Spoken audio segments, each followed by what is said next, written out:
It was very powerful. And so being included in that way was what I wanted to give to other people.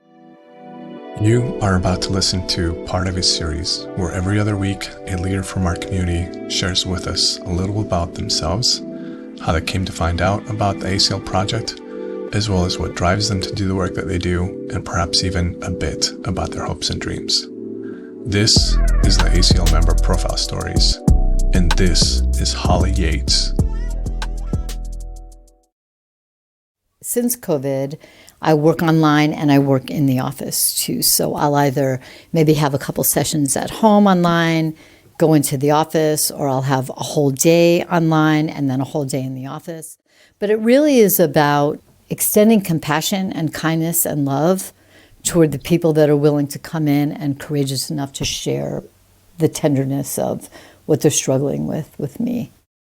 Like someone going through a divorce or the loss of a child or a loved one or the loss of a parent. Like nobody really comes to me or anybody that does what I do because life is working out great.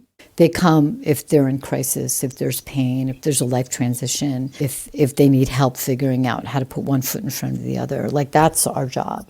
And it's pretty amazing to be able to do that, to be able to sit in a room with someone and have them be vulnerable and open up in a way that if it doesn't lead to change, hopefully it will lead to feeling heard and feeling cared about and feeling validated. And change happens after that, I think. I was an ACT therapist, self-taught ACT therapist, and I was going to my very first WorldCon. And I thought, oh gosh, I'm going to this webinar. People are just going to love me and I'm going to love them, and ACT is my model.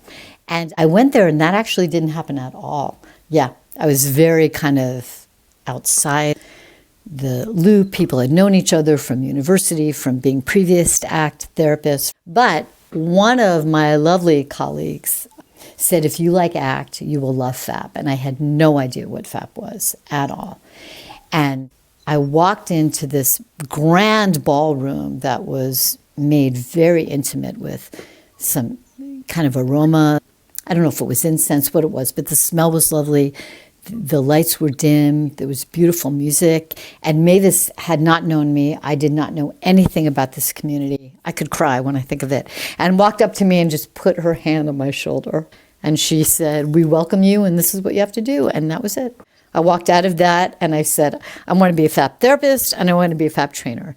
It was very powerful. And so being included in that way was what I wanted to give to other people. I think then when I found out what FAP was, because relationships, I think, are the only thing, really the most important thing that's worth anything. It's nice to have things and it's nice to be able to feed yourself, and all of those things are incredibly important. I'm not saying that those aren't. But in terms of what sustains us, like from the inside, I think it's our connection and our relationships. I think helping the world be kinder and better, and whatever my part is in that, I would sacrifice some of my own feelings around making sure there's like kinder connection. I don't know if it's sacrificing, but it's important to me to help spread this connection from person to person. Really, it was that Mavis asked and a chance to serve in something that really felt meaningful to me. So that was an honor. And other people that were on the board or that were coming on board, it was just exciting to work with them and see how this project grows. The challenges were getting people to come and also getting people to contribute financially. I don't think people really understood what it was. Some people thought it was like a dating site. So to tell people, it was kind of tricky. Like, why do I need connection? Or I have connection. But when people realize that they have not been seen really deeply or have seen other people really deeply, I think it changes how you see yourself, which is beautiful and hard to get people to know that that's something like what we actually need.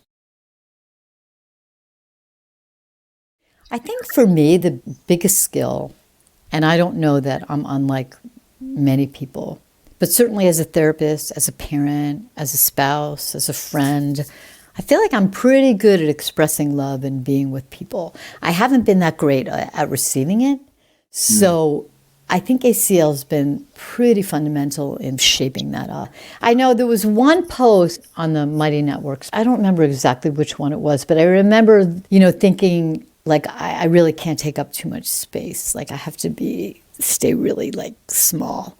But, being encouraged, like take up your space. Like this is your space to take. That has been hard and powerful to accept and to help people accept that for themselves as well. Because we don't get it a lot in other places. So we get used to not getting it, right? And then here is a place where people go, no, we want it. We want to know you. It's like, oh, that's cool. So if this is really close to your heart and how you want to be in the world, and it sounds like if you're a chapter leader that is true for you, be kind to yourself and have compassion for yourself as you move through this process, because it's not an easy one. And it's so rewarding and so beautiful. Like you may not get a lot of people in the beginning. You may have a lot of people in your chapter 1 month. You may have only a few the next. But it really, like your work really matters. That's what I would want them to know. If you reach one person, 5 people, 10 people, 20 people, like all of that matters. Do the thing. Do the thing that scares you. Don't listen to the voices that tell you can't. Find a time to do something that makes your heart sing or fills your soul. Find a place to fill yourself up. Make connections, make sure that you're taken care of. Do the volunteer, do the job, take the class. Life is not going to carve out time for us, ever, I don't think. Maya Angelou had this great quote. She said, I'm paraphrasing it badly, but it's something like, I'm afraid of everything and scared of nothing, all at the same time. Everything sort of scares me, but I'm not afraid of doing the thing that scares me, is what I took from that. Every day, I think we all do lots of things that don't scare us, and that's great, and that's easy. But I think doing the thing that is scary is the thing that really feels meaningful.